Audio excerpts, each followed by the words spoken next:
Quand je parle d'embargo, jusqu'à aujourd'hui, nous avons une centaine de véhicules,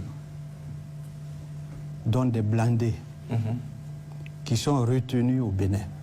Au port de Cotonou. Au port de Cotonou. Pour nous ne savons quelle raison. Vous avez entendu. Depuis quelques jours, nous avons écouté la sortie du chef d'état-major du Bénin, qui a dit que les pays de l'AES, le Niger et le Burkina, ne collaboraient pas avec eux dans la lutte contre le terrorisme. Vous avez également écouté le président Patrice Talon, qui a bel et bien dit que les terroristes sont, comment dirais-je, en liberté, en toute liberté, de l'autre côté de la frontière. La vidéo, elle est là. Vous allez écouter. Merci. Le seul domaine dans lequel nous sommes toujours à la peine reste celui de la lutte contre le terrorisme sur la frontière nord du territoire. Malgré nos efforts qui nous permettent de contenir le mal.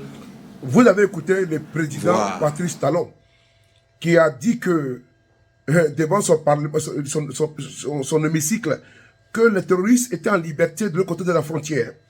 Mais ce que Patrice Talon n'a pas dit au monde, c'est que Patrice Talon bloque les armes qui doivent combattre les terroristes. Patrice Talon bloque les équipements qui doivent combattre les terroristes du côté du Niger. On écoute ici le ministre, le général Salifou Modi. On l'écoute. Quand je parle d'embargo, jusqu'à aujourd'hui, nous avons une centaine de véhicules, dont des blindés, qui sont retenus au Bénin. Au port de Cotonou. Au port de Cotonou. Pour nous ne savons quelle raison. Nous avons des aéronefs qui sont retenus dans des pays occidentaux, des aéronefs que nous avons payés. C'est comme si on vous met sur un ring, on vous attache les mains contre un adversaire. Mais malgré tout ça,